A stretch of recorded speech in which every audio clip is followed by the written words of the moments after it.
हाँ। सो वानप्रस्थ आश्रम की ड्यूटीज क्या होती है, युधिष्ठिर महाराज ने पूछा। तो युधिष्ठिर महाराज को वानप्रस्थ आश्रम के बारे में क्यूरियोसिटी इसलिए हुई क्योंकि उनको लगा कि क्या गृहस्थ आश्रम की जो ड्यूटीज है उसमें थोड़ी सी एंजॉयमेंट अलाउड है। तो क्या इसका मतलब ये है कि बाकी सारे आश्रम में बिल्कुल भी एंजॉयमेंट अलाउड नहीं है? तो उन्होंने कहा एग्जैक्टली यही है कि गृहस्थ आश्रम में थोड़ी सी एंजॉयमेंट अलाउड है, लेकिन वो भी गुरु की आज्ञा से। और बाकी सारे आश्रमों में बिल्कुल भी एंजॉयमेंट अलाउड नहीं है, वो कभी बना ही नहीं था आश्रम। प्लस आपका ईगो कट करने के लिए बना होते हैं बाकी सारे आश्रम। सारे ही आश्रम ईगोज कट करते हैं, लेकिन जैसे ही जन्मते हो तो आपको अपनी ईगो साइड रख के आपको माता पिता की बात माननी पड़ती है, गुरु की बात माननी पड़ती है, गुरु माता की बात माननी पड़ती है। उसके बाद गृहस्थ आश्रम में तो आपको सारी फैमिली लोगों की बात माननी पड़ती है। उसके बाद आपको वानप्रस्थ में फिर आपको ईगो कट कैसे होता है, आप किसी के साथ रहते नहीं हो, लेकिन फिर भी आपको वेदर को सहना पड़ता है। और अपने ईगो को लोअर डाउन करके आपको सिंपल सिंपल फूड खाना पड़ता है। कुकिंग करना अलाउड नहीं है कहीं पे भी। आपको फिर पानी कैरी करना है, बट फॉरेस्ट में जाके रहना है या माउंटेन्स में जाके रहना है, लेकिन बहुत सिंपल लिविंग रखनी है। और साथ ही साथ बाहर के लोगों से कांटेक्ट नहीं रखना है। और आपने तपस्या करनी है, तपस्वी जीवन जीना है। तो वहां पे भी ईगो कट डाउन होती है, क्योंकि आप इतना गृहस्थ आश्रम में किसी लोगों ने बहुत नाम कमाया होगा, किसी ने पैसा कमाया होगा, धन कमाया होगा, किसी ने इज्जत कमाई होगी, किसी ने बच्चे बच्चे परिवार अच्छे से कमाया होगा। बच्चा परिवार भी कमाने वाली बात ही होती है, जहाँ पे परिवार एक साथ रहता है तो उसको कहते हैं हमारे पास परिवार का धन है। और जो पैसा कमाता है कहता है मेरे पास एक्चुअल लक्ष्मी का धन है। तो परिवार का धन होता है, इज्जत होती है। सो ये सारी चीजें छोड़ के एकदम ही इनविजिबल हो जाना किसी किसी के लिए बहुत मुश्किल होता है। हैबिट पड़ गई होती है लोगों को रिस्पेक्ट पाने की। तो इसलिए फिर वानप्रस्थ आश्रम एक नेक्स्ट लेवल का ईगो क्रशिंग आश्रम है, जहाँ पे आपका ईगो और ज्यादा बॉडी बॉडी रिलेटेड आप सारी डेजिग्नेशंस छोड़ देते हो। आप राजा हो तो वानप्रस्थ में आप राजा नहीं रहोगे। आप रानी हो तो रानी नहीं रहोगे, आप कुछ भी नहीं होते, मतलब आपके सारे टाइटल्स और लेबल्स सारे स्ट्रिप ऑफ किए जाते हैं। And you are just a soul, आप बस एक आत्मा हो और आप परमात्मा के साथ रिश्ता जोड़ने के लिए और ज्यादा गहरी तपस्या करने आए हो, इतना ही आपकी आइडेंटिटी होती है।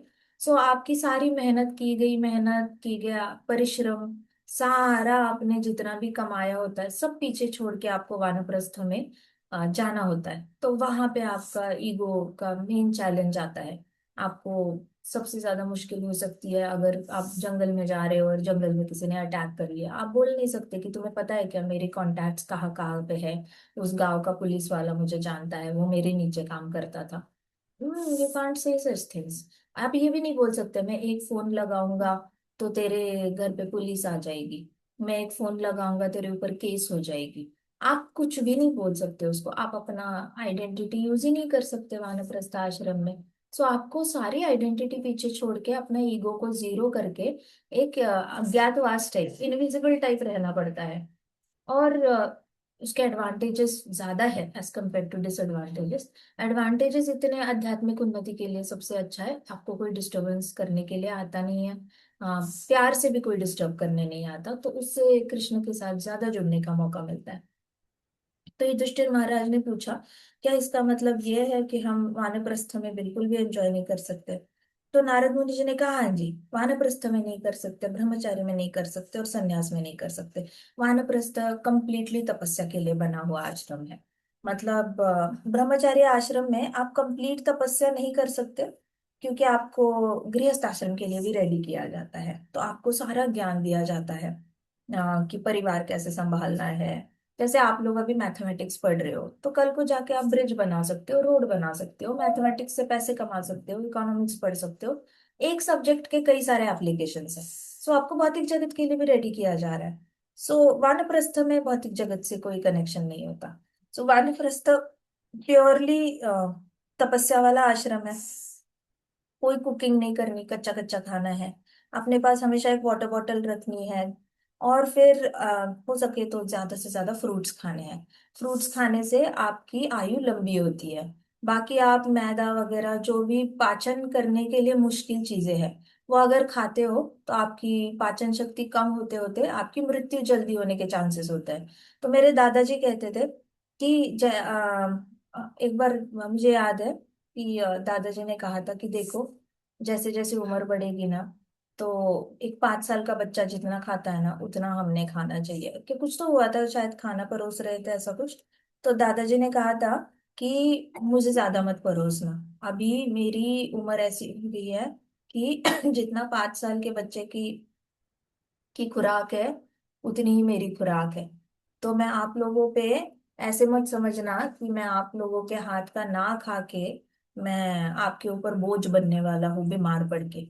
अगर मैं नहीं खाऊंगा तो ही मैं घूमता फिरता रहूंगा, हेल्दी रहूंगा और आप लोगों पे बोझ नहीं बनूंगा। तो मुझे जबरदस्ती मत करो खाने के लिए। ऐसे करके उन्होंने बहुत अच्छे से, लेकिन बात करते करते सभी बैठे थे खाना खाने के लिए, बच्चे बच्चे दादाजी बैठे थे सब। तो बात करते करते ऐसे उन्होंने, मैं देख बता रही थी, किसको बता रहे थे याद नहीं मुझे, लेकिन वो ऐसे बता रहे थे। सो तब मैंने सुना था कि अच्छा, बड़े होने के बाद आपकी खुराक जो होती है, डाइट जो होता है, वो 5 साल के बच्चे जितना हो जाता है। सो वानप्रस्थ आश्रम वो उम्र है जहाँ पे बहुत ज्यादा intake intake intake is not healthy. और साइंटिफिकली भी देखा जाए तो जब जब जब भी आप खाना खाते हो तब आपकी इंसुलिन ट्रिगर हो जाती है। और जब जब इंसुलिन ट्रिगर होगी आपके पैनक्रियास को काम करना पड़ेगा। और पैनक्रियास की भी एक लिमिट होती है, जन्मे हो तब से चल रहे हैं इंसुलिन प्रोसेस कर रहे हैं। कब तक करते रहेंगे आप? बार बार ही चलते रहते हो, हर 2-3 घंटे में, हर 2-3 घंटे में बार बार उसको काम पे लगाना, अब ये भी पैनक्रियास का शोषण है देखा जाए तो। सो कोशिश करनी चाहिए कि 2 मील्स के बीच में ज्यादा कुछ खाने की हैबिट मत डालो। थोड़ा बहुत ठीक है, बट कोशिश करनी चाहिए कि आप तो, हमारे महाराज का तो कल्चर था कि हमारे महाराज 11 बजे के आसपास लंच करते थे, फिर शाम को 6:30 से पहले डिनर करते थे, बीच में कुछ नहीं खाते थे। लेकिन काफी अच्छे से भागवतम स्टडी होती थी। अगर बीच में कुछ खा लो, हैवी खा लो, तो भागवतम में नींद आ जाती थी। सो जितना आप लिमिटेड है उतना खाओगे उतनी ज्यादा बॉडी हेल्दी रहती है। तो वानप्रस्थ आश्रम स्पेशली वो आश्रम है जहाँ पे आपको डॉक्टर नहीं आएगा देखने के लिए। आप बीमार पड़ गए, चक्कर आके गिर गए, तो इमिजिएटली डॉक्टर अवेलेबल होगा नहीं होगा पता नहीं, आप कहाँ तपस्या करने गए हो। सो अपना अपना ख्याल रखना, और बेस्ट ख्याल रखने का तरीका ही होता है कम खाना। जितना आप, एक तो बात भी नहीं करते, ज्यादा कोई होता नहीं है आसपास, तो you are not talking much. कोई आपका दिमाग नहीं खा रहा है, कोई कुछ ऐसे भौतिक जगत के ये सारे प्रॉब्लम्स लेकर कोई आ नहीं रहा। गृहस्थ आश्रम में बहुत सारे प्रॉब्लम्स होते हैं, हमेशा रिश्तेदार की ऐसी लाइन लगी रहती है। तो वानप्रस्थ में ज्यादा लोग आपकी एनर्जी ले नहीं रहे हैं, आपकी एनर्जी बच रही है। अब उस एनर्जी को आप आइदर खाना बनाने में वेस्ट कर सकते हो, खाना फिर पेट में डाला तो पेट को भी ये चाहिए, एनर्जी चाहिए उसको पचाने के लिए। ऐसा नहीं है कि पेट के पास पचाने के बाद एनर्जी आ रही है, पचाने के लिए शुरुआत में एनर्जी पेट को जनरेट करनी पड़ रही है, उसके बाद मशीन चल रही है, फिर खाना पच रहा है। सो ये तो उल्टी गंगा बहने लग जाती है। सो जितना आप आराम दोगे अपनी मशीन को, एनर्जी सेव करके रखोगे, उसको आध्यात्मिक शक्ति में कर, उसको कहते हैं स्पिरिचुअल कल्टीवेशन। प्रभुपाद बहुत अच्छा शब्द यूज करते हैं, स्पिरिचुअल कल्टीवेशन।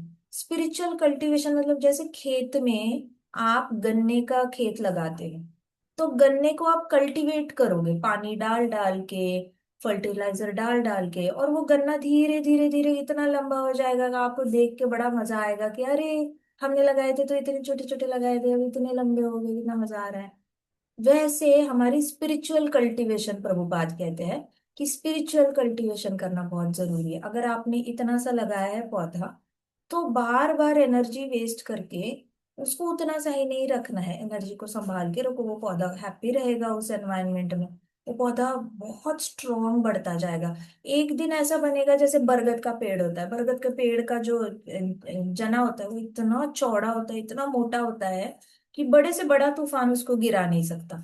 वैसे एक बार आपकी आपकी भक्ति को, आपने एनर्जी सेव करी, ज्यादा ज्यादा इधर उधर फालतू खाना खा के बॉडी की एनर्जी को वेस्ट नहीं किया, फालतू बातें करके बॉडी की एनर्जी को वेस्ट नहीं किया, फालतू इधर उधर घूम घूम के प्रजल्पा करके फालतू में टाइम वेस्ट नहीं किया और एनर्जी वेस्ट नहीं की, तो आपका भक्ति का जो पौधा होता है वो सिर्फ ऐसे लंबा नहीं होता, बस वो चौड़ा चौड़ा चौड़ा चौड़ा होके बरगद के पेड़ से भी ज्यादा, कुछ कुछ पेड़ तो ऐसे होते कि आपके हाथ ऐसे यहाँ से करो, यहाँ से करो, फिर भी आपके खत्म, ये पूरा आप ये भी रैप नहीं कर सकते अपने हाथ, इतना चौड़े होते हैं।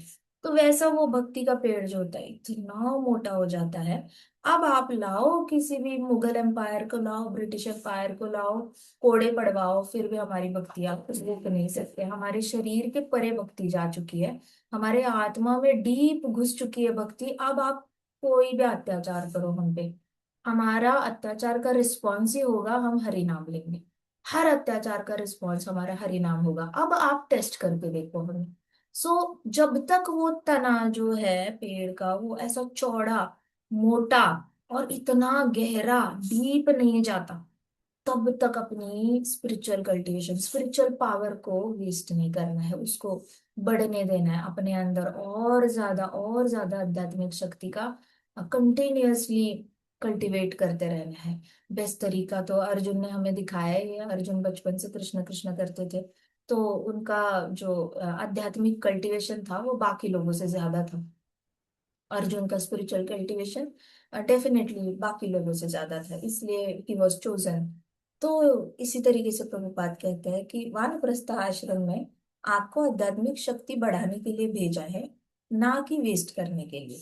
तो आप किसी से भी मिलोगे, कुछ भी करोगे, तो थोड़ी बहुत एनर्जी तो आपकी वेस्ट हो ही जाती है। और वानप्रस्थ आश्रम में अननेसेसरी लुक्स को ज्यादा इंपॉर्टेंस नहीं देना चाहिए। शेव मत करो, हो जाने दो लंबे बाल, क्या फर्क पड़ेगा।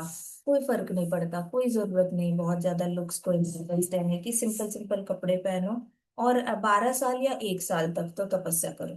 हमारे भक्ति सिद्धांत सरस्वती महाराज ने 10 साल करके दिखाया था। और भक्ति सिद्धांत सरस्वती महाराज ने विवाह नहीं किया था, लेकिन फिर भी उन्होंने वानप्रस्थ जी कर दिखाया है हमें। एक सिंपल कुटीर बांधनी चाहिए, कुटीर बांध के सिंपल सिंपल रॉ फूड खाना चाहिए। कुकिंग में एनर्जी वेस्ट नहीं करनी चाहिए, कुकिंग में बहुत टाइम जाता है। कुकिंग नहीं करनी चाहिए। और फिर अपनी कॉन्शियसनेस जो है वो पूरी तरह कृष्ण में बनाने की, मतलब जितना हो सके कृष्ण के बारे में ही सोचना है, इधर उधर की बातें नहीं सोचनी है। ये सारी ड्यूटीज जो होती है वो आपकी भक्ति को बढ़ाने के लिए दी गई है वानप्रस्थ में। और ग्रेजुअली आपने क्या करना है, भौतिक जगत से डिटैच हो जाना है। अब होता क्या है कि वानप्रस्थ में, मैं बताती हूँ आपको, वानप्रस्थ में आप जैसे परिवार को छोड़ के आ जाते हो, तो शुरुआत में आपको अंदर ही अंदर बहुत बैटल्स होंगे कि क्या राइट टाइम था छोड़ने का, थोड़ी देर और रुक जाते, वहां पे सब कुछ मैनेज हो रहा होगा। उनको मेरी याद आ रही होगी, क्या मैं थोड़ा सा पीछे एड्रेस छोड़ दूं, उनको जरूरत पड़ी तो मेरे मुझे थोड़ा सा पूछने के लिए आ सकते हैं, मैं उनकी प्रॉब्लम सॉल्व कर सकता हूँ थोड़ी सी। अगर उनको नहीं आया और मेरे भाई को बोला है मैंने, मैंने अपने चाचा को बोला है, मैंने अपने इनको बोला है इनको गाइड कर देना, अगर उन्होंने बच्चों का फायदा उठाया, बच्चों को अच्छे से गाइड नहीं किया, और बच्चे स्मार्ट नहीं निकले, बच्चे अगर पॉलिटिक्स समझ में नहीं पा आया, उनको उनको डिप्लोमेसी समझ में नहीं आई, अगर वो स्ट्रीट स्मार्ट नहीं है, भोले भाले हैं, और वो उनकी बातों में आ गए और अपना घर बार सब खो बैठे, तो क्या होगा? क्या बच्चे सबको संभाल पाएंगे अच्छे से? ये सारी चीजें आपके दिमाग में, इट विल कंटिन्यू। ऑलमोस्ट 6 महीने, कभी 8 महीने लग सकते हैं, इसलिए 1 से 12 साल का वक्त दिया गया है।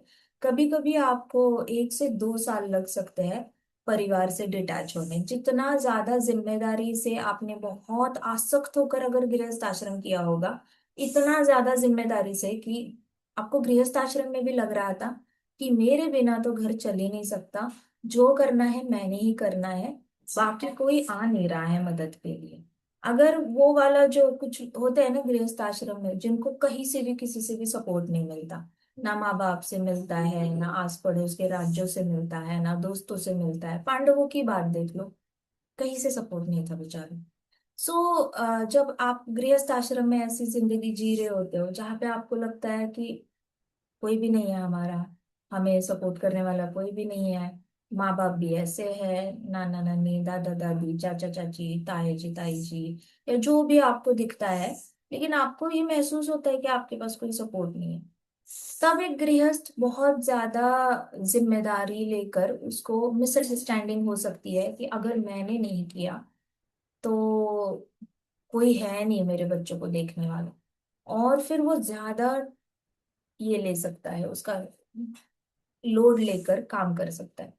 अब उसने 24 घंटा परिवार के लिए काम किया हुआ है, अब उसको वानप्रस्थ में 24 घंटे काम करने की आदत पड़ गई है परिवार के लिए। अब उसको वानप्रस्थ में डिटैच होना बहुत मुश्किल जाएगा, क्योंकि 40 साल, 40 साल जिम्मेदारी निभाना और 6 महीने 1 साल में भूल जाना, इट इज डिफिकल्ट, क्योंकि आपकी पूरी बॉडी मेमोरी में चला गया होता है। आप सुबह सुबह पानी पीने जाओगे तो आपको याद आएगा, मेरी पत्नी को गर्म पानी पसंद था सुबह पीना, अरे मेरी पत्नी मुझे गर्म पानी करके पिलाती थी। फिर मेरी बेटा तो सुबह सुबह इतने बजे उठ गया होगा, सूरज यहाँ तक आया है, उठ गया होगा, दुकान पे गया होगा। आपको हर छोटी चीज आपको परिवार की याद दिलाएगी। और उस चक्कर में फिर वानप्रस्थ में ट्रांजिशन जो पीरियड होता है ना, वो बहुत मुश्किल होता है। पृथु महाराज की वाइफ अर्ची थी, वो भी बहुत साल रोई थी, उनको भी बहुत तकलीफ हुई थी डिटैच होने में बेटों से। लेकिन वो पति के पीछे चली गई थी, रोते रोते ही सही। उनको ऑप्शन दिया था कि नहीं गए तो भी चलेगा, बट वो उन्होंने अपनी मर्जी से, अर्ची तो लक्ष्मी माता ही है, नारायण भगवान को तो छोड़ेगी नहीं। लेकिन इट इज वेरी डिफिकल्ट। सो 1 साल अपने आप को टाइम देना है, 1 साल से 12 साल तक डिटैच होने का। खुद ही पता चल जाएगा डिटैचमेंट आ गई है। कैसे पता चल जाएगा? जब प्रभु से इतना प्यार हो जाएगा, कृष्ण से इतना प्यार हो जाएगा, और कहीं से उड़ती उड़ती खबर भी आ गई कि आपकी पत्नी का स्वर्गवास हुआ है, तो आपको रोना नहीं आएगा, आपको बुरा नहीं लगेगा। कहीं से उड़ती उड़ती खबर आ गई कि आपका बेटा बहुत अच्छा वकील बन गया है, आपको उसकी खुशी भी नहीं होगी। यू विल बी लाइक, हाँ बहुत ही जगत में है, उसका गृहस्थ आश्रम चल रहा है, मेहनत तो करेगा ही करेगा, परिवार पालना है उसने, अगर बाद में जाके वानप्रस्थ ले ले तो ही उसका भला हो सकता है। ऐसे करके बड़े न्यूट से भी आप रिएक्ट करोगे। ये नहीं कि अरे वकील बन गया, आप सबने, मेरे दोस्त भी वहां होंगे, सारे सीनियर सिटीजन सब बोल रहे होंगे मैंने कितना अच्छा बेटा बनाया है, काश मैं वहां होता तो सब लोग मुझे कहते कि तुम्हारा बेटा तो बहुत अच्छा निकला, ऐसे वैसे करके। सो ये वाली डिटैचमेंट के लिए आपको कृष्ण से प्रेम होना बहुत जरूरी है। तो वानप्रस्थ कृष्ण से जुड़ने के लिए बना है, और अपनी फैमिली से डिस्कनेक्ट होने के लिए बना है। ग्रेजुअली धीरे धीरे धीरे आप डिस्कनेक्ट होते हो। ओवरनाइट सक्सेस किसी को भी नहीं आती, तो अपने आप से इतने हाई स्टैंडर्ड एक्सपेक्टेशंस मत रखना कि मुझे ओवरनाइट डिटैचमेंट आएगी। चाहे आपके रिश्ते खराब हो, अच्छे हो, परिवार ने धोखा दिया हो, परिवार ने अच्छे से पाला हो, जैसा भी हो, लेकिन पॉजिटिव अटैचमेंट, नेगेटिव अटैचमेंट, कोई भी अटैचमेंट अटैचमेंट ही होती है, कहीं ना कहीं से आपको याद, और उसके लिए फिर आपको वानप्रस्थ आश्रम हेल्प करता है। अब ये सारी जो वानप्रस्थ जो है, is too old to perform his duties to further progress spiritually, he should fast from food. अगर वानप्रस्थी जो है, जो वानप्रस्थ गया है, सपोज किसी को लेट हो गया वानप्रस्थ जाने में, 70 ईयर्स तक घर ही नहीं बना उसका, हो सकता है ना कि उसने घर कंस्ट्रक्शन का लोन ही उसका 70 ईयर्स तक चला, अभी क्या करे? अब वो जा नहीं सकता, जब तक उसके ऊपर कर्जा है वो नहीं जा सकता वानप्रस्थ में। वानप्रस्थ जाने की कंडीशन ये है कि आपके सर पे कोई कर्जा नहीं होना चाहिए। अब उसको लेट हो गया, 70 साल की, 70 साल लग गए, अब वो बहुत बूढ़ा हो चुका है, तो क्या करना चाहिए? तो then he should fast from food. जितना ज्यादा वो फास्टिंग करेगा, जितने ज्यादा व्रत करेगा, उतना लंबा जिएगा, ऐसे। तो उसने अगर वानप्रस्थ में अपना जीवन को एक्सटेंड करना है, so what is the secret of longevity? कई सारे लोग कहते हैं ना कि लंबा कैसे जिए, लंबा कैसे जिए, लंबा। मतलब जापान में तो ऐसे इतने सारे लोगों ने लंबा जीने के इतने सारे बुक्स लिख छोड़े हैं। चाइना में भी बुक्स लिख छोड़े हैं कि लंबा कैसे जिया जाता है। हमारा पतंजलि योग है, पतंजलि योग पूरा इस पे, इसके ऊपर घूमता है कि अपनी आयु को लंबा कैसे किया जाए। सो आयु को लंबा करने के ऊपर बहुत बड़ा स्टडी ऑलरेडी पड़ा हुआ है, हमारे शास्त्रों में भी पड़ा हुआ है, बाकी देशों में भी पड़ा हुआ है, और सब में एक ही कॉमन चीज है, कम खाओ, कम खाओ, दैट्स ऑल। जितना आप अच्छे से फास्टिंग करोगे उतनी लंबा जियोगे। ऐसा कोई ये नहीं था पहले, पहले जमाने में ना, ऐसे कोई मैंडेटरी नहीं था कि ब्रेकफास्ट होना ही चाहिए, लंच होना चाहिए और डिनर, 3 मील्स, ऐसे कोई, ये तो नया सिस्टम ब्रिटिशर्स ने हमें रूल किया, उसके बाद आया। तो नहीं तो हमारे वेद शास्त्रों के हिसाब से हमारा पुराना इंडिया जो है, before Mughals came and before Britishers came also, उससे पहले का जो इंडिया था ना, वो सुबह सुबह मंदिर जाए बिना, मतलब स्नान करेंगे, मंदिर जाएंगे, 9-10 बजे वहां से आएंगे, फिर अपने घर के डीटी को भोग लगाएंगे, 11 और 12 के बीच में खाएंगे। तो ब्रेकफास्ट इंडिया में कोई करता ही नहीं था, पूरे इंडिया में। हमारा सनातन में ब्रेकफास्ट नाम का ऐसा कुछ था नहीं। एंड देन उसके बाद वहां पे दोपहर को खाने के बाद फिर वापस शाम को सनसेट से पहले खाया जाता था, और उसके बाद कोई कुछ नहीं खा। दूसरे दिन अगेन 11-12 बजे तक। तो एक ऑर्गेनिक तरीके से फास्टिंग होती थी। ऑर्गेनिक तरीके से फास्टिंग होती थी तो लोग भी ऐसे लंबा लंबा जी लेते थे। बच्चों की बात अलग है, बच्चों को तो खिलाते रहते थे माता पिता।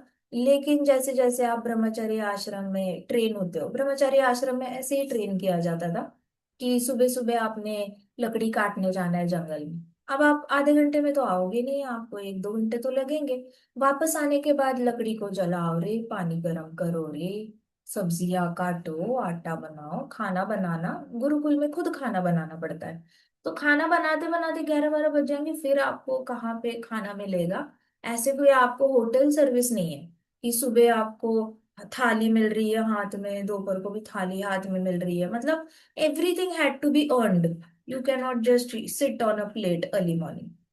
तो ये वाली लंबी आयु का हमारे सनातन में पहले से ही ये सिस्टम बन चुका है। सो वानप्रस्थ में अगर आप ऑलरेडी बूढ़े हो चुके हो, लेकिन आपकी इच्छा है कि मैं वानप्रस्थ जीवन जीऊं, एटलीस्ट मुझे 5 साल तो जिंदा रहना है वानप्रस्थ में, तो गिव अप फूड। ज्यादा से ज्यादा फास्टिंग करो, go for 1 meal a day, that is enough. लेकिन जितना कम खाओगे उतना लंबा जियोगे, ज्यादा खाओगे उतना कम जियोगे। आप देखो, हमारी कैंसर की ट्रेन चलती है लुधियाने से, पटियाले से। एक कैंसर की ट्रेन चलती है, पता है? हर रोज कैंसर की ट्रेन चलती है और ट्रेन भरी रहती है। वो ट्रेन कहीं तो साउथ इंडिया में जाती है, वहां पे फ्री में कैंसर का इलाज होता है।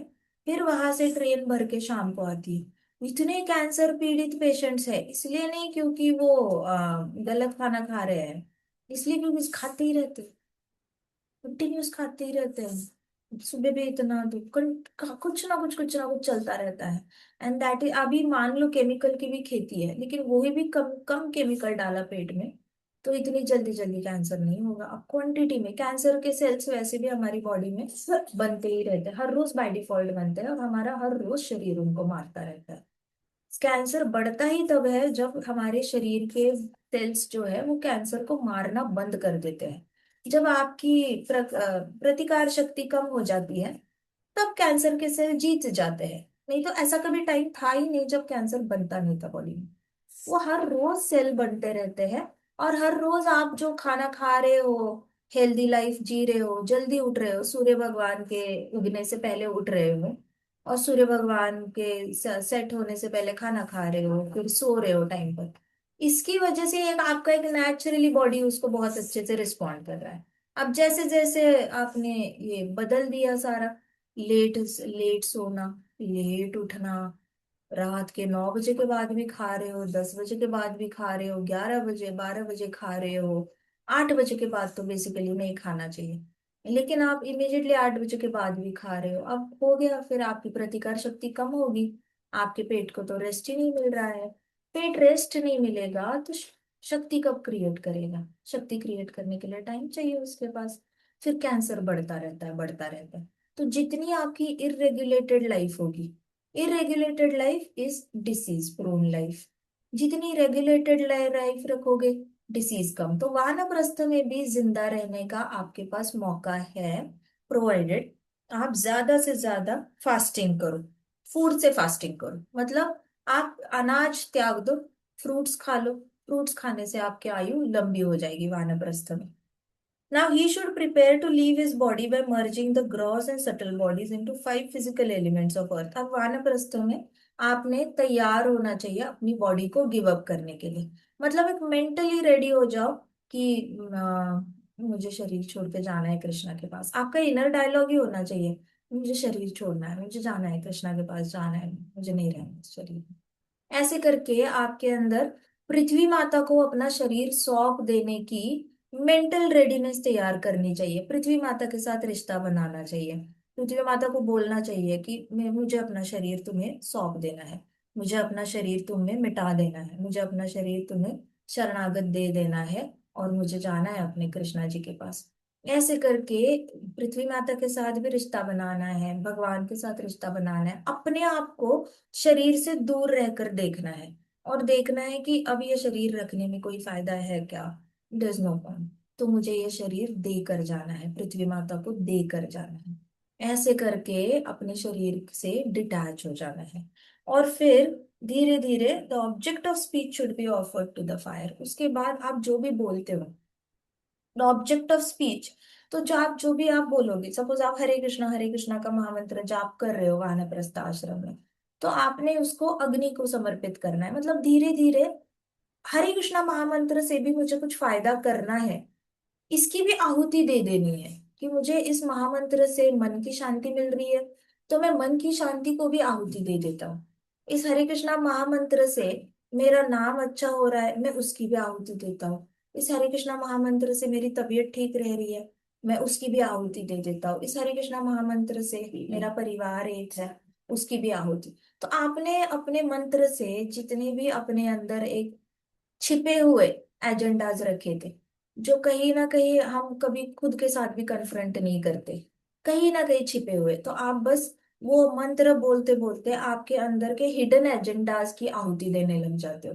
तो अग्नि में वो सारा अपने मंत्र के पीछे का एक मोटिव होता है, वो सारा उस अग्नि में जला देना है। उसके बाद दोनों हाथ should be given to Indra. फिर ऐसे सोचना है कि मैं अपने इस दोनों हाथ जो है वो मैं इंद्र को दान में दे देता हूँ, मतलब मैं सरेंडर कर देता हूँ। मेरे अपने दोनों हाथ में इंद्र के नाम कर देता हूँ। मैं अपनी वाणी जो है वो मैं अग्नि के नाम कर देता हूँ। अब मेरा हरे कृष्णा महामंत्र मेरे ऊपर से निकलेगा, मेरे मुंह से निकलेगा हरे कृष्णा महामंत्र, तो वो मैं पूरी अग्नि में उसको अर्पण कर देता हूँ। तो ये एक यज्ञ है। यज्ञ में आप मंत्र भी ऑफर करते हो और घी भी ऑफर करते हो, लेकिन मंत्र ऑफर करते हो आप हरे कृष्णा महामंत्र भी ऑफर कर सकते हो। तो वैसे ऑफर करना है अपने हाथों से। हाथों में कलाएं होती है ना। अगर कोई एक बहुत अच्छा कारीगर है जो बहुत अच्छा कुछ सपोज बिल्डिंग्स बनाता है या फर्नीचर बनाता है, और अगर वो वानप्रस्थ जा रहा है तो वो बोलेगा मेरे हाथ में भगवान आपने जो कला दी थी वो सारी कला मैं आपको आज समर्पित करता हूँ, वो सारी कला मैं इंद्र देवता को अर्पण कर देता हूँ। ऐसे करके उससे भी डिटैच हो जाओ। हर एक के पास कोई ना कोई टैलेंट होता है, तो गर्व करने की बात कोई नहीं होती। कोई मंदिर कितने सुंदर बना लेते हैं, कोई पेंटिंग कितने अच्छे कर लेते हैं, कोई कारीगरी अच्छे कर लेते हैं, किसी का फर्नीचर अच्छा है। हर एक के पास कुछ ना कुछ जन्म से टैलेंट है, तो हमारे पास ऐसा कुछ अलग है ऐसा नहीं होता। सो इस तरीके से सोच के आपको जो भी कृष्णा ने थोड़ा सा एक्स्ट्रा दिया था, तो वो सारा पूरा समर्पित कर देना है। अब तो वो ज्ञान भी मेरा नहीं रहा। वो जो मैं कारीगरी करता था, पेंटिंग करता था, मैं गाता था, हाथ से पोएट्रीज लिखता था, हाथ से मैं गायों को चराता था, सब मैं अर्पण करता हूँ। ऐसे करना है। उसके बाद मेरे पाँव जो है, मेरे पाँव चलने की क्षमता रखते हैं, मेरे पाँव इधर जाते उधर जाते, तो मैं अपने सारे पाँव के जितनी भी कैपेसिटी है वो सारी मैं विष्णु भगवान को अर्पित कर देता हूँ। आज से अगर मैं चलता हूँ तो वो मैं इसलिए नहीं चल रहा हूँ क्योंकि मेरे शरीर में बल है, मैं इसलिए भी नहीं चल रहा हूँ क्योंकि मेरा मन कह रहा है मैं चलूं, मैं इसलिए चल रहा हूँ क्योंकि विष्णु भगवान मेरे पाँव को डायरेक्ट कर रहे हैं कि कहाँ जाएंगे मेरे पाँव और कहाँ जाएंगे। तो आज से मेरा ब्रेन कंट्रोल नहीं करेगा मेरे पाँव को, मेरे पाँव को कंट्रोल करेंगे तो वो विष्णु भगवान। तो मैं अपनी पूरी पाँव की जो जितनी भी शक्ति है वो पूरी शक्ति में विष्णु भगवान को अर्पित करता हूँ। ऐसे करके अपने लेग्स से भी डिटैच हो जाना है पूरी तरह। हैंड से डिटैच हो गए, मतलब हाथ से जितना भी काम किया जिंदगी में वो सारा आपने उससे गिव अप कर दिया। आपने वाणी, वाणी भी सारी गिव अप कर दी। जितना भी आपने वाणी से अच्छा काम किया होगा जिंदगी में, वो सारा अच्छा काम हो बुरा काम जो भी किया हो सारा अग्नि को आपने ऑफर कर दिया। पाव से अच्छे काम किए हैं, पाव की शक्ति, पाव की प्रबलता सारा भगवान विष्णु के नाम पे कर दिया। अभी बाकी सारा जितना भी मैंने बच्चे पैदा किए होंगे किसी ने, जिसने प्रजनन किया है, तो प्रजनन की शक्ति मैं सारी प्रजापति के नाम कर देता हूँ। मैं पूरी प्रजनन की शक्ति वापस प्रजापति को अ, अर्पित कर देता हूँ। ऐसे करके प्रजापति को प्रजनन की शक्ति ऑफर कर देनी है। उसके बाद इस तरीके से हर एक इंद्रिय को एक एक देवता को ऑफर करते जाना है, और अपना मन अपने शरीर के इंटरनल ऑर्गन्स एक्सटर्नल ऑर्गन्स से डिस्कनेक्ट कर देना है। सिंपल है। आज तक हम समझते आए कि ये मेरा हाथ है, ये मेरा पाँव है, मेरा नाक है, मेरा कान है। वानप्रस्थ में आपकी ये मिसअंडरस्टैंडिंग दूर हो जाती है। आपको पता चलता है ना ये हाथ मेरे थे, ना ये पाँव मेरे कभी थे, ना मेरा कंठ मेरा कभी था, ना मेरे आंखें मेरी थी। ये हमेशा ही किसी देवता के थे, किसी ना किसी के थे। मैंने उधार पे लिए थे उनसे, वो मेरे ये बॉडी पार्ट्स चला रहे थे, मैंने उनसे लिए थे, और उन्होंने मुझे इसलिए दिए थे ताकि मैं कृष्णा की सेवा में यूज करूं। अगर मेरे गले में वाणी है, अच्छी आवाज है, तो सरस्वती माता ने अगर दी है मुझे थोड़ी सी अच्छी आवाज, तो वो मुझे सरस्वती माता ने उधार में दी है। उधार में दी है, क्यों दी है? ताकि मैं कृष्ण के भजन गा पाऊं। अगर मुझे बुद्धि दी है सरस्वती माता ने, वो क्यों दी है? ताकि मैं बुद्धि कृष्ण की सेवा में यूज कर पाऊं। मुझे हाथों में बल दिया है इंद्र देवता ने, तो इंद्र देवता ने उधार में मुझे बल इसलिए दिया था ताकि मैं वो बल कृष्ण की सेवा में यूज करूं। विष्णु भगवान ने मुझे टांगे दी, तो टांगे इसलिए नहीं दी थी कि मैं इंद्रिय तृप्ति करूं, टांगे तो इसलिए दी थी ताकि मैं भगवान की सेवा में इधर उधर चल के जा पाऊं और अपने कर्म कर पाऊं। ऐसे करके आपके हर बॉडी पे एक देवता का प्रोप्राइटरशिप होता है।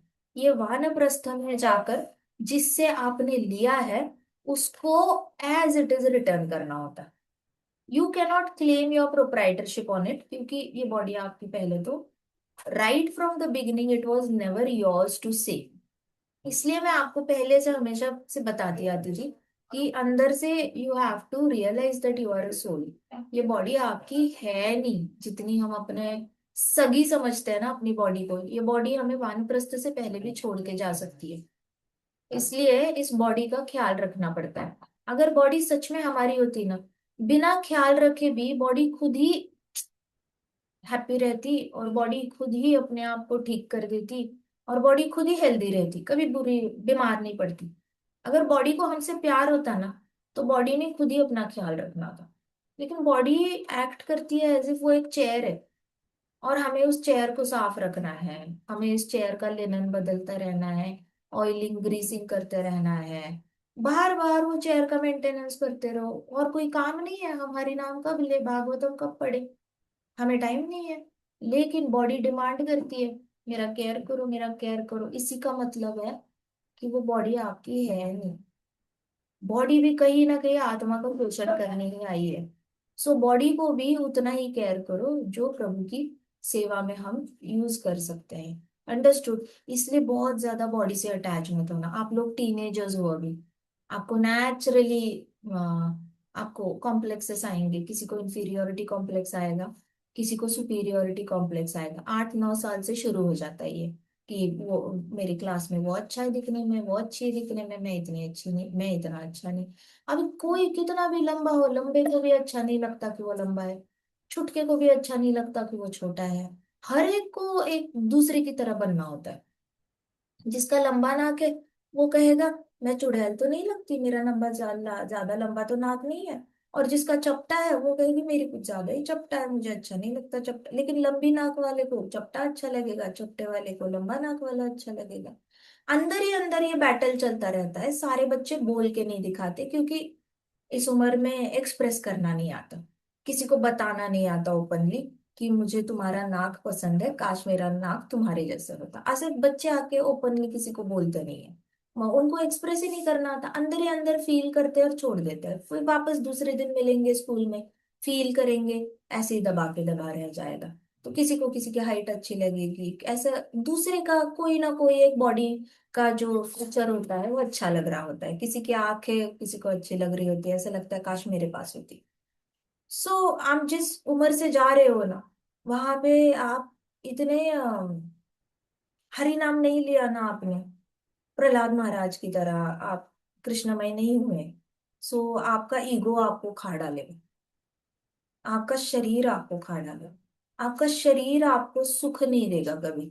आपका शरीर जिस दिन आप फुटबॉल खेल के आओगे, टैन होके आओगे, उस दिन शरीर आपको दुखी करेगा, अरे मैं टैन हो गया। उसके बाद आप स्विमिंग करके आओगे, शरीर वापस आपको दर्द देगा। आप सारे क्लास में लंबे हो इसलिए पीछे खड़ा रहना पड़ता है। आपका शरीर आपको दुख देगा कि अगर मैं आगे खड़ा रहता तो शायद आज टीचर मुझे सिलेक्ट करती, लेकिन उनको सिलेक्ट कर लिया। सो आपका शरीर आपको दुख देने के लिए बना है।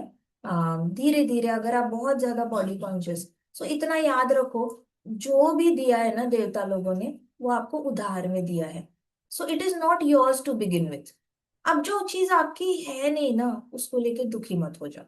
सिंपल सी बात है। आप कभी अपने पड़ोसी के पेंसिल बॉक्स को लेकर दुखी होते हो, हाय उसका पेंसिल बॉक्स तो पूरा मरून कलर का है, मुझे तो मरून कलर अच्छा ही नहीं लगता, मुझे तो बहुत दुख होता है उसके पास मरून कलर का पेंसिल बॉक्स है। ऐसे लगता है आपको? नहीं ना। तो वैसे पड़ोसी है सारे, देवी देवता हमारे गुरु भाई गुरु बहनों की तरह है। ये भी कृष्णा की पूजा कर रहे हैं, हम भी कृष्णा को ही पूजते हैं। तो ये सारे हमारे भाई बहन हुए। अब ये भाई बहनों ने ऐसे उधार पे दी है चीजें। अब वो अच्छी है बुरी है उस पर टिप्पणी करके फायदा क्या है? इससे अच्छा एप्लीकेशन सोचो, अब मैं यूज कैसे करूँ। आपको अगर डायग्नोज हो गया होगा, ओ आई एम इंटेलिजेंट, मैं कैसे कृष्ण की सेवा में यूज करूँ? I can sing, how can I serve Krishna? I can dance, how can I serve Krishna? I can study, how can I serve Krishna? अगर आपको पता चल गया है कि कोई एक देवता आप पे बहुत मेहरबान है और वो चीज आप पे दी गई है, इतना ही सोचो मैं कृष्ण की सेवा में कैसे यूज करूँ। सिंपल। वानप्रस्थ में जाके आपको हर देवता को ये बॉडी पार्ट्स रिटर्न करने हैं। एंड तब आप ये नहीं बोल सकते मरते, इसलिए कई सारे लोग नर्क जाते हैं मरने के बाद, जो वानप्रस्थ में ये यज्ञ फॉलो नहीं करते, कि वापस देने का काम नहीं करते। तो होता क्या है कि वो मरते वक्त भी यही सोचते हैं ये मेरा है मेरा है मेरा है। इट इज लाइक आप स्कूल से किसी का पेंसिल बॉक्स चुरा के लाए हो, and then you are saying कि ये मेरा है मेरा है मेरा है। अब वो बच्चा बोल रहा है मम्मा वो उसने दी नहीं मेरी पेंसिल बॉक्स वापस। उसकी माँ फोन करके आती है मेरे बेटे का पेंसिल बॉक्स आपके बच्चे ने लिया है। और ये बच्चा कहता है नहीं मेरा है मेरा है मेरा है, मैं पकड़ के सो जाऊंगा, सो जाता है। फिर क्या? लग गया कर। वैसे ये शरीर मेरा है मेरा है मेरा है मेरा है, मरते वक्त मेरा है मेरा है मेरा है। फिर यमराज जी आते हैं, कहते तुझे समझ में नहीं आता, इतना टाइम दिया था तुझे, जा सकता था वानप्रस्थ। वानप्रस्थ अगर दे सकता था बॉडी का हर एक पार्ट जिससे लिया है रिटर्न कर दे उसको, और डिटैच हो जाता, अभी विष्णु दूत आ जाते तुझे लेने के लिए। जरूरत ही नहीं थी इतने तकलीफ से जाने के लिए। तेरे पास पूरा चांस दिया था, इतने साल दिए थे, कर लेता कुछ मेहनत। चल अभी चल, अब तेरे को तकलीफ देते देते लेके जाना पड़ेगा, बड़ा शरीर चाहिए तुझे, ले, अभी अभी तकलीफ हो जाएगी। सो लॉर्ड विष्णु, ये जो प्रजापति को आपने अपना सारा ये दे देना है, प्रजनन की क्षमता एंड द माइंड। माइंड जो होता है, माइंड में बहुत मटेरियलिस्टिक डिजायर्स भरे होते हैं, तो माइंड को किसको वापस कर दो? मून गॉड को दे दो। ठीक है। अभी माइंड आपका कलुषित हो गई होगा, क्योंकि आपका हार्ट प्यूरिफिकेशन होता है डिवोशन से। माइंड प्यूरिफिकेशन होना, एक्सपेक्टेशंस कम ही रखो तो बेहतर है, क्योंकि mind purification, mind is unsteady. Unsteady है तो आप ऐसा समझो जैसे कि पानी है, और पानी अनस्टेडी हो जाता है, समंदर का पानी है, किसी लेक का पानी है, वो स्टेडी नहीं रह सकता। पत्ता भी गिर गया तो भी हिलना ही है उसमें। तो एक अनरियलिस्टिक एक्सपेक्टेशंस मत रखो कि मन हमेशा साफ रहे। ठीक है। मन साफ होने की डेफिनेशन हर एक की अलग होती है, हर एक की अलग होती है मन साफ होने की डेफिनेशन। और आपको अगर ऐसा लग रहा है इल्यूजन में कि मेरा मन तो साफ है मेरा मन तो साफ है, हमें नहीं पता ना कि मनु संहिता में क्या लिखा है आपके मन की, आप में मन में जो चल रहा है, मनु संहिता में उसका क्लॉज क्या लिखा है, ये हमें नहीं पता। अब आप मनु संहिता बार बार स्कैन करके रूल बुक से निकाल नहीं सकते।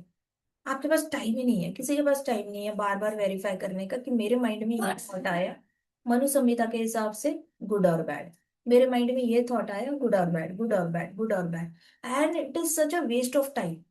तो ये वाला जो मन का जो हमारा पूरा हिस्सा है, वो मन पूरी तरह जितना भी है वानप्रस्थ आश्रम में मून गॉड को बोलना है, चंद्र देवता को बोलना है, चंद्र देवता मेरा मन में आपको अर्पित कर देता हूँ, आप ले लो, इसमें बहुत सारे डिजायर्स भरे पड़े हैं, आपको जो करना है इस मन का आप कर लो, ये आपसे ही आया था, अब मैं आपको ही वापस कर देता हूँ। ये क्यों? क्योंकि मून गॉड सबके मन को ये करते हैं, कंट्रोल करते हैं, वो राजा है, पूरे भौतिक जगत के राजा है।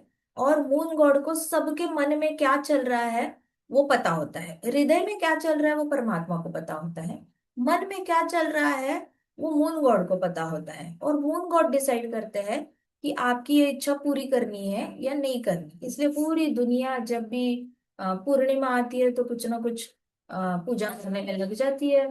बहुत सारी पूजाएं और यज्ञ होते हैं पूर्णिमा पर। और अमावस्या पे सारे अघोरी सब कुछ ना कुछ पूजा करने में लग जाते हैं। सो मून गॉड पे बहुत सारे आपके डिजायर्स डिपेंड करते हैं। अब जो लोग मून गॉड को अपना देवता मानते हैं उनकी काफी सारी इच्छाएं, बहुत इच्छाएं पूरी हो जाती है। But as a devotee, as a Vaishnava, हमारा काम है कि उधार में मून गॉड ने मन दिया था हमें, उसको रिटर्न करके जाए। उस पे प्रोप्राइटरशिप का ठप्पा लेकर जाना नहीं है वैकुंठ। वैकुंठ में ये शरीर लेकर तो जाना नहीं है। और शरीर के ऊपर की प्रोप्राइटरशिप का ठप्पा लेकर नहीं जाना है। आप शरीर तो लेकर नहीं जा सकते, बट उसके ऊपर का जो आपकी एक छवि बन गई है, ये मेरा मन है, मैंने अपने मन को बहुत साफ रखा है, मैंने अपने मन पे इतना काम किया उतना काम किया, वो वाली प्रोप्राइटरशिप से भी डिटैच हो जाना है। भले आपने 10-10 घंटे मेडिटेट किया हो और अपने मन को साफ रखने की कोशिश की गई हो, and that is a failed कोशिश। क्योंकि मन साफ रहना इटसेल्फ इज अ मिथ, ये मिथ है। मन हमेशा साफ रहना आपके हाथ में नहीं है, वो सर्कमस्टांसेस के हाथ में है। आसपास क्या क्या सिचुएशन चल रही है। अगर हृदय स्ट्रांग होगा, हृदय में कृष्णा के साथ रिश्ता स्ट्रांग होगा, तो मन साफ रहेगा बाय प्रोडक्ट। अगर हृदय में कृष्णा के साथ कनेक्शन वीक है तो आसपास की सिचुएशन बदली, मन कलुषित हो गया। तो सिचुएशन के हिसाब से मन बदलता रहेगा। तो मन को मून गॉड को वापस दे देना है, उसको मर्ज कर देना है मन को। उसके बाद इंटेलिजेंस जो है वो ब्रह्मा जी के हाथों में थमा देना है। ब्रह्मा जी को बोलना है, thank you Brahma ji intelligence देने के लिए इस जन्म में। आप मेरा, मैं अपना इंटेलिजेंस आपके नाम करता हूँ। अब मैं अपना पूरा इंटेलिजेंस आपको सौंप देता हूँ। आपसे इंटेलिजेंस आया था, मैं अपना इंटेलिजेंस वापस आपको दे देता हूँ। इससे क्या होगा, इंटेलिजेंस दे दोगे, अब आपके पास और कोई सोच विचार करने की कोई ये बची नहीं। अब now you are left with only Krishna consciousness, because now you can not use intelligence in any materialistic way. Simple सी बात है, कर पाओगे क्या मटीरियलिस्टिकली? नहीं। आपने लिया है ना, जो लिया है वो रिटर्न कर दिया। Now you will not use your intelligence for any materialistic way. So वानप्रस्थ में वो भी डिटैचमेंट आ जाएगी कि जितना भी मेरे पास घमंड था कि मैं फर्स्ट स्टैंडर्ड में फर्स्ट आया, सेकंड स्टैंडर्ड में सेकंड आया, थर्ड स्टैंडर्ड में थर्ड आया, मेडिसिन किया, मैं डॉक्टर बना इंटेलिजेंस की वजह से, और मुझे लगा मैं बाकी बच्चों में ज्यादा इंटेलिजेंट था। ऐसा कुछ जो भी थोड़ा थोड़ा रिमोटली कहीं अगर है, कहीं ना कहीं हल्का सा भी सुपीरियोरिटी कॉम्प्लेक्स है कि इसमें मैं बाकियों से तो अच्छा हूँ, बाकियों में थोड़ा कम कॉमन सेंस है, बाकियों में थोड़ा ड्राइंग खराब है, मेरा ड्राइंग अच्छा है, ऐसे करके अगर थोड़ा थोड़ा कहीं ना हाँ। इत्तू सा भी बचा होगा, वो ब्रह्मा जी के नाम। ब्रह्मा जी ले लो इंटेलिजेंस। जो भी मैंने किया था आज तक वो उधारी के इंटेलिजेंस पे ही चल रहा था, मेरा तो कख नहीं था उसमें, इतना सा मेरा वो हिस्सेदारी नहीं थी, मेरी कोई हिस्सेदारी नहीं थी। आपने कुछ ना कुछ मोटिवेशन दिया, आपने जो भी करवाया ले लो, आपकी गाड़ी है, वापस ले लो। ऐसे करके ब्रह्मा जी को इंटेलिजेंस वापस कर देना है। और एंड द फॉल्स ईगो, जो आपका अहंकार है, वो किसको दे देना है, रुद्र को वापस दे देना है। अहंकार कहता है कि मैं पुरुष हूँ, मैं स्त्री हूँ, या फिर मैं वानप्रस्थी में मैं वानप्रस्थी हूँ। कोई भी आइडेंटिटी आप कुछ भी बोल रहे हो apart from servant of Krishna, वो सारी आइडेंटिटीज आप सरेंडर कर देते हो रुद्र के पास। रुद्र के पास क्यों? क्योंकि रुद्र प्रीडोमिनेटिंग डीटी है फॉल्स ईगो की। इसलिए जो भी शिवाइट्स होते हैं, शिव जी के भक्त होते हैं, हार्डकोर शिव जी के भक्त, जो शिव जी को ही सुप्रीम पर्सनैलिटी ऑफ गॉडेड समझते हैं, तो उनकी बहुत ही इच्छा है, उनकी आइडेंटिटी बहुत स्ट्रांग होती जाती है। मैं बिल्डर हूँ, मैं बिल्डर हूँ, मैं कॉन्ट्रैक्टर हूँ, मैं कॉन्ट्रैक्टर हूँ, मैं बिजनेसमैन हूँ। ऐसे करके उनकी आइडेंटिटी इतनी स्ट्रांग हो जाती है, और जितनी स्ट्रांग आपकी आइडेंटिटी उतना ज्यादा मटेरियल सक्सेस। तो सबसे पहले रुद्र देवता क्या करते हैं आपके आइडेंटिटी को बहुत स्ट्रांग कर देते हैं। चाहकर भी आप उसमें से बाहर आकर ये नहीं बोल सकते हो कि मैं कृष्णा का दास कॉन्ट्रैक्टर हूँ, या फिर मैं कॉन्ट्रैक्टर हूँ लेकिन कृष्णा का दास हूँ। आप आप सोच नहीं पाते कृष्ण का दास कैसे बोले। मैं तो कॉन्ट्रैक्टर हूँ, मैं तो कंस्ट्रक्शंस करता हूँ, मैं तो ये लेता हूँ, टेंडर्स भरता हूँ, मैं तो प्रोजेक्ट्स लेता हूँ। कृष्ण का दास, ये कोई मैच नहीं हो रहा। शिव शिव जी के भक्त जो होते हैं वो शिव जी की इतनी पूजा करते हैं, और उस पूजा में ही शिव जी उनको दान में मटेरियल सक्सेस, मतलब डायरेक्टली पैसा तो दे नहीं सकते, लक्ष्मी माता तो नारायण भगवान की प्रोप्राइटरशिप है, तो शिव जी ऐसे लक्ष्मी माता को ट्रांसफर नहीं कर सकते, उनका हक भी नहीं है वहां पे। शिव जी क्या करते हैं, उनके हाथ में है कि चल, तू अपने आप को डॉक्टर समझता है ना, तो मैं तुझे तेरी अंदर की जो आइडेंटिटी है बेस्ट डॉक्टर की, वो मैं आइडेंटिटी बहुत स्ट्रॉन्ग कर दूंगा। तू अपने आप को डॉक्टर के परे और कुछ सोच नहीं पाएगा। अब तू अपने आप को डॉक्टर के परे और कुछ सोच नहीं पाएगा, तो तू नेचुरली बहुत सारे पेशेंट्स करेगा और बहुत सारे पैसे तेरे पास आ जाए। उसके बाद तू कॉन्ट्रैक्टर है ना, अब तेरे अंदर की आइडेंटिटी में स्ट्रॉन्ग करूंगा, अहंकार जो तेरा है, मैं कॉन्ट्रैक्टर, अब उसको मैं इतना स्ट्रॉन्ग करूंगा कि तू उससे बाहर ही नहीं आ पाएगा। फिर तू पूरी जिंदगी कॉन्ट्रैक्ट लेता रहे करोड़ों करोड़ों के, और कमा जितना धन कमाना है कमा। So Shiv ji cannot directly give you money, he doesn't give you power also, but he makes your false ego stronger and stronger. और इसलिए कहते हैं कि डेमिगॉड्स की भक्ति नहीं करनी चाहिए। डेमिगॉड्स कहीं ना कहीं आपकी आइडेंटिटी के साथ काफी छेड़खानी करते हैं। अभी एथलीट है, एथलीट अगर बहुत ज्यादा सोचेगा, भाला फेंकने वाला है, और वो इंद्र देवता की पूजा करेगा, नेचुरली भाले फेंकने आगे ही चला जाएगा वो। उसकी आइडेंटिटी हो जाएगी कि मेरे हाथों में बाहुबल है। किसने दिया? इंद्र देवता ने दिया। चलो मैं इंद्र की पूजा करता हूँ। अब जो ये माइंड रीडर्स होते हैं वो हर रोज चंद्र देवता की पूजा करते हैं। हर रोज 1.5 घंटा शाम को चंद्र जैसे ही आ जाता है, बैठ के कुछ ना कुछ चलता रहता है, पठन करते रहते हैं, कुछ पूजा करते हैं, रात के 12 बजे भी करते रहे कभी। ये लोग डेमिगॉड की कर रहे हैं। अब वो डेमिगॉड उनको क्या बोल रहा है, मैं आपकी ये आइडेंटिटी स्ट्रॉन्ग कर देती हूँ। आप जब आपके माइंड में कंटिन्यूअस ये घूमेगा ना कि मैं ये हूँ, मैं वो हूँ, तो आप उसी में ज्यादा पैसा कमाने लग जाओगे। सो आपको जितना भी ईगो है आपके अंदर, जो आइडेंटिटी स्ट्रॉन्ग करके बैठे हो आप, तो वानप्रस्थ में वो गिव अप करनी होती है और शिव जी को रिटर्न कर देनी होती है। इस तरीके से भौतिक जगत में अपने ही शरीर से डिटैच होने की आपकी कला जो है, वो वानप्रस्थ आश्रम में आपको भक्ति में आगे ले जाती है। एंड ऑल मटेरियल डेजिग्नेशंस, आपके जितने भी लोग आपको क्या कहते हैं, उसके बाद बचपन में मम्मी ने क्या कहा था, अरे तुम किसी काम के ही नहीं हो, पापा ने क्या कहा था, तुम तो बहुत अच्छे हो, तुम बहुत बड़ा काम करने के लिए आए हो। अच्छा, मामा जी ने क्या कहा था, ये बेटा कुछ नहीं कर सकता। चाचा ने क्या कहा था, इससे कुछ तो उम्मीद रख सकते हैं। अभी ये भी आपके फॉल्स ईगो के पार्ट हो जाते हैं। जहाँ पे दूसरों ने आपके बारे में क्या कहा था, वो भी आपकी अलग अलग एक आइडेंटिटी, आपको लगता है कि मेरी आइडेंटिटी बस 3-4 तरीके की हो सकती है, मदर, ब्रदर, सिस्टर, फादर, ऐसे करके। बट और भी आइडेंटिटीज आपकी हजारों हजारों बन रही होती है। माँ ने 10 चीजें कही थी, पापा ने 10 चीजें कही थी, भाई ने, बहन ने, रिलेटिव्स ने, टीचर ने, फेवरेट टीचर ने, एक स्ट्रिक्ट टीचर थी। अब इन लोगों ने 10 10 10 10 जो चीजें बनाई हैं, तो आपकी आइडेंटिटी बन गई 100। और किसी किसी लोग तो 300 400 आइडेंटिटी के साथ जी रहे होते हैं, जिनको बहुत जज किया जाता है। सबसे ज्यादा स्ट्रगल किसको होता है? ट्रांसजेंडर को होता है। ट्रांसजेंडर जो किन्नर होते हैं उनको बहुत सारे नाम से बुलाया जाता है बचपन से। तो उनकी मल्टीपल आइडेंटिटीज बन जाती है, क्या मैं मेंटल हूँ, क्या मैं ये हूँ, क्या मैं वो हूँ, ऐसे करके।